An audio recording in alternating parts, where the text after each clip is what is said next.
Good morning. So I thought a nice Sunday morning today. Got a cup of coffee. I thought I'd do a quick live on some of the things, the teaching stuff that's come up this week. Some of the really cool like conversations we've had and things, and to help you guys out and maybe some ideas to improve your teaching or get more students or whatever projects you're doing. So if you've got questions, put them in the comments below. I'll try and answer them. And then I'll go through some of the stuff we've got today is about textbooks and pronunciation and fears and dreams. All this thing about $1 million teachers, what's all that about? A bit about business English, and then some of the deadlines that we've got coming up on March 31st, which is cool. So one of the things this week that came up a lot was about textbooks, and everyone was saying, why do I hate textbooks so much? And I do. I really don't like textbooks. There's lots of different reasons for it, but the main one with the textbooks is that just they don't talk. When you're looking at learning a language, language is spoken first. And if you look at the amount of people who are fluent, and you ask them, how did they get fluent? It's very rare that they say they used a textbook. And then similarly, if you look at the amount of people who learn from textbooks, you look at how many of those go on to be fluent, and it's quite a small number, yeah? And the main thing is it just doesn't talk. It's not interactive. You got a textbook. I'm not going to show any here because I don't want to flag off any particular publishers, but, it's just a flat piece of paper. It's dead technology. And you look, there's no other industry in the world that still uses paper as their main tech. If pilots still used paper for their flight plans, no airplanes would go anywhere. Well, they're not going anywhere now. But, if we were doing the vaccination programs with bits of paper instead of computers, it would never get anywhere. Maybe that's what they're doing. They're using paper instead. But you get my point. There's nothing now that... It sounds romantic and it sounds very sort of, 20th century of like, oh, I love the feel of paper and all this type of thing. But even the book industry, most books that are sold now are sold digitally. Now, some people don't like that, but for textbooks, I think particularly, yeah, the fact that it can't talk, you really need to have it. So when you're learning a language, if you see something on the page, you touch it and it talks. That's what we need as language learners. Whether that's a picture or some text, we need to have the sound there as the main thing. So obviously a lot of textbook companies, they're putting things on the website, but it doesn't work really, does it? I think it's better to stick with the digital. Plus, of course, if you look at government school textbooks, like we had the new Japanese government textbook written this week. Oh, it's terrible. They actually write it in Japanese. Then they have someone translate it to English. And then they have somebody sort of proofreading it. But yeah, it's terrible. And then when you're looking at most kids' books from big publishers, the way they're designed is they say if you're a big publishing company, you say, okay, publishing company have got a big course. They're selling a lot. We need to do a new course to make up for it. So they get a team of editors and textbook experts, and they put them together in a room and they talk about it over cakes and coffee. And most of them have never taught kids. They've never taught kids. They don't actually know what it's like. So they just take all the bits that they see from other textbooks and things, and they say, oh, these guys have got YouTube songs. We better put some YouTube songs in there and all this sort of stuff. And it ends up being a complete committee-based thing.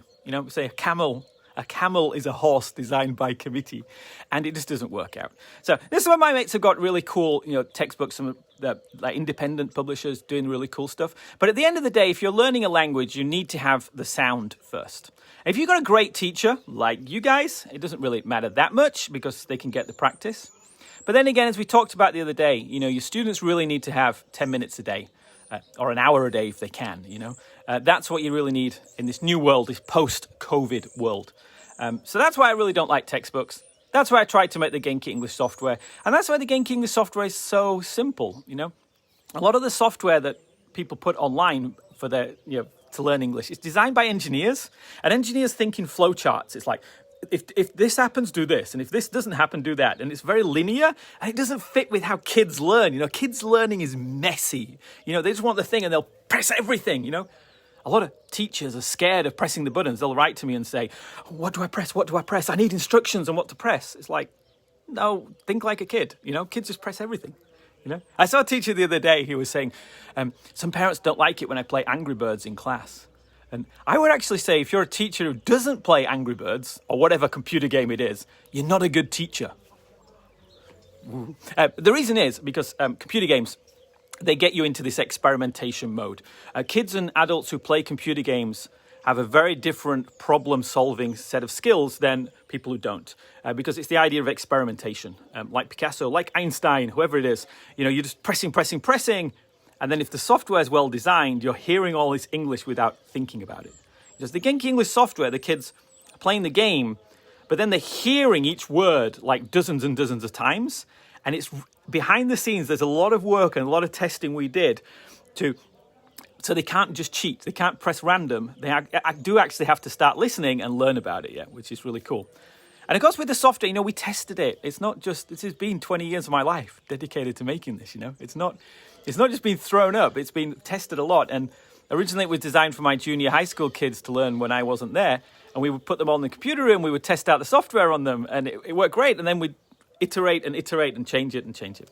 Anyway, so the thing is, textbooks, useless. Throw them away. I'm completely unapologetic about saying don't learn with textbooks, for the number one reason that most people who get fluent don't learn from textbooks, and most people who use textbooks don't get fluent.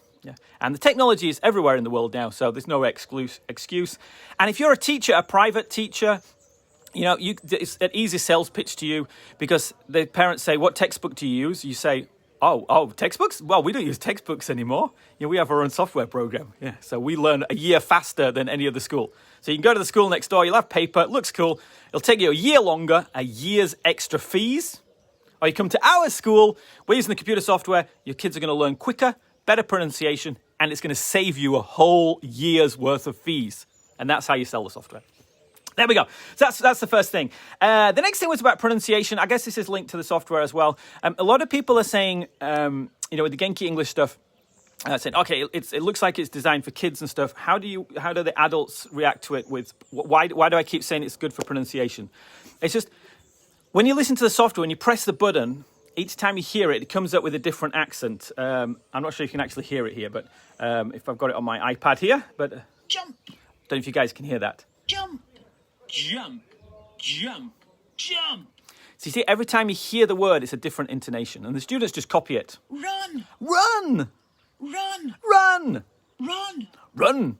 Hide. Hide. Hide. Hide. It's stupid.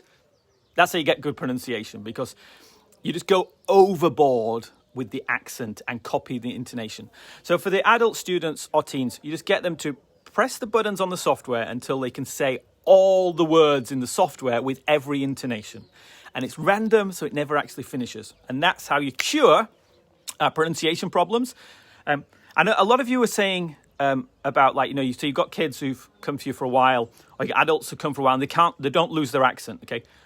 Get them doing that every week. They will lose their accent straight away. Now, it sometimes comes back because, when you get tired, when you get mentally exhausted from speaking English, like if I'm learning a language and I'm speaking it for 30 minutes solid, I get tired, and then you slip back a bit.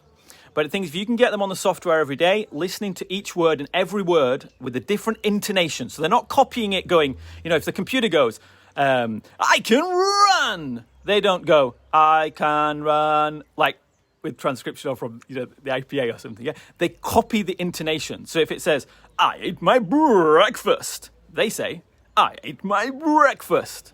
Try and get near to it, it's how we learn English as kids. When we were watching cartoons, if a cartoon is boring and it's like, hello, Roadrunner. Oh, Roadrunner doesn't, Wile E. Coyote doesn't talk to thee. But what are the talking cartoons? If you have a cartoon that talks really boringly, then you don't learn it.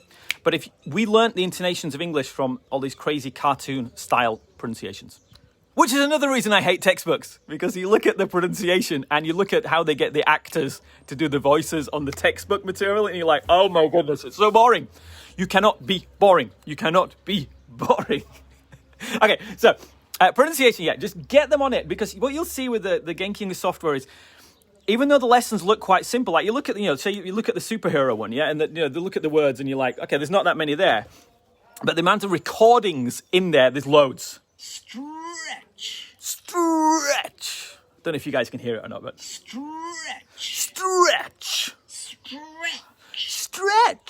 They're different. And we've got different accents, Americans and Kiwis and Canadians and Australians and British people and all sorts in there. So that's cool.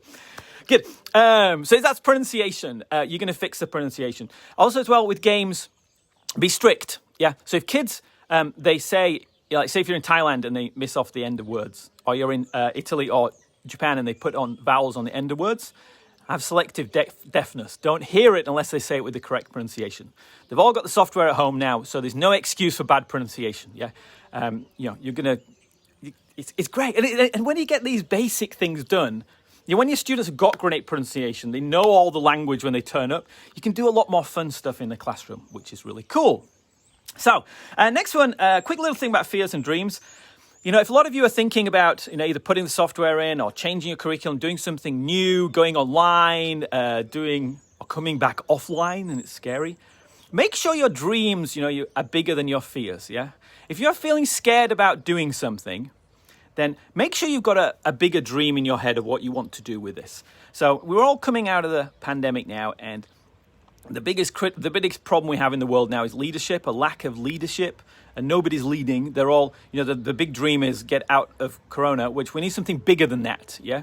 So what is your big dream for your school? What do you want for your students, yeah? If you could have all your adult students with great accents and be the best school in town and teach a year or two earlier or faster than you did before, is that something that appeals to you, yeah? And think, what is the dream you want? Do you want to have double the amount of students? Do you want to have 100 schools around the country? Whatever it is. The bigger the dream is, the more fears you can deal with. So I see a lot of you you're having a fear about something. That's like whether it's selling the software, whether it's or maybe changing to Genki English, whether it's maybe doing a Mummy and Me class, whether it's going online or something, and you have these fears. But if you only think of the fears, they will eat you up. Because your brain's designed to focus on the fears.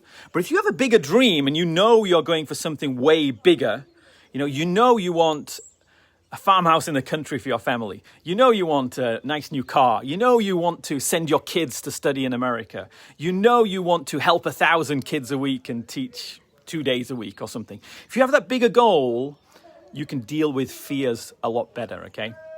So that was a thing that's come up a lot this week, is make sure you've got a big dream. What's your big dream? Let me know in the comments. What's your big dream? If you're saying, my dream is to get a salary, then you shouldn't be teaching, to be honest. Yeah, if that's your goal, go and get a better job where you'll get paid more and you won't be affecting kids' lives. Yeah, if you go in there saying, my dream is to get through this week, or we get teachers saying, "Oh yeah, I'm not learning anything extra in my free time. It's my free time is my free time. My work is my work." It's like, nah, yeah, that's fine if you work in a factory, but not if you're teaching kids. Yeah, if you're teaching kids, it's kids' futures and adults' futures. You're giving people a future, so you need to have much bigger dreams. You can't just have the dream of, I just want to get this. Yeah, so think big. The bigger your dream, the more fears you can cope with. Is that okay? Cool. So then, what was the next one? Oh, yes, the next one, okay, two more things, $1 Million Teachers in Business English. So that came up this week because I put a post on the other day that said, are you serious about trying to get $1 million a year teaching revenue? I know for a lot of you who maybe not in the Genki groups, earning $1 million a year as an English teacher sounds crazy. But the thing is, every week we're seeing teachers earning $1 million a year, and I want to have some case studies. That's what I want, because when we're doing the Genki Business course and we say to you, we've got teachers who earn an extra 100,000 a year, it doesn't sound that impressive. So I want some of you to earn $1 million a year, and then we can say, with Genki Business, with Genki English, you earned $1 million a year, because it sounds really cool. Now, if I say I've sold millions of dollars, everyone says, oh, yes, but it's just because of blah, blah, blah. So what we're seeing is a lot of teachers now are doing this $1 million. And again, it's big, it's scary, it's a lot of work. And they do it by selling courses, usually, which is cool. But it is possible. We're seeing them every week. We just got two new teachers this week we saw who were, one of them's done $890,000 since December, which is crazy just because of the online. If any of you are serious about that, let me know. I'm not going to do full-on coaching with you, but if any of you are serious, I'll help you out. If you're stuck if you really want to get to that level and you're stuck, let me know, and we'll. I want to get you as a case study. Okay, I'm not going to charge for it, but obviously, if you need techniques, I want you to buy the Genki Business program just to make sure if you need actual teaching, because I don't want to teach on this. But if you really want to get there, let me know. And I think if we could get some of you up to the $1 million a year level, I think that would really inspire a lot more teachers. Again, it's thinking big, you know. And the reason is because if you're at $1 million a year, you're helping thousands of teachers. Thousands of kids or thousands of adults, which means you've saved thousands of adults from horrible textbooks. Yeah, that's my motivation. You know, my motivation is I hate it when I see people learning from textbooks for years and years. They pay a lot of money and it's wasted because they don't speak English. I want people with your class speaking English with cool accents, with, you know, super mindsets and going out and spreading it and then learning other things afterwards. That's my motivation for this, okay? It's 11 o'clock. The other quick thing was about business English. Okay, there's a church behind me, as you can probably see over there. Yeah, we might have to cut this a bit short, really. It's 10:45. They usually don't do it till 11. Can you guys if you can still hear me, let me know. If not, I'll cut it off and we can come back later on. The last thing was just a little bit about business English. But I just done a blog post. If any of you are teaching business English, let me know. And for... Mummy and Me classes, I wanted to talk about that as well, but I'll talk about that later. So, there we go. I think we'd best leave that for now. Think big, big dreams. Get rid of your textbooks. All your kids on the software. Go for $1 million a year if you want it. And you'll be able to deal with any fears and enjoy your morning out. I'll catch you later. Bye-bye.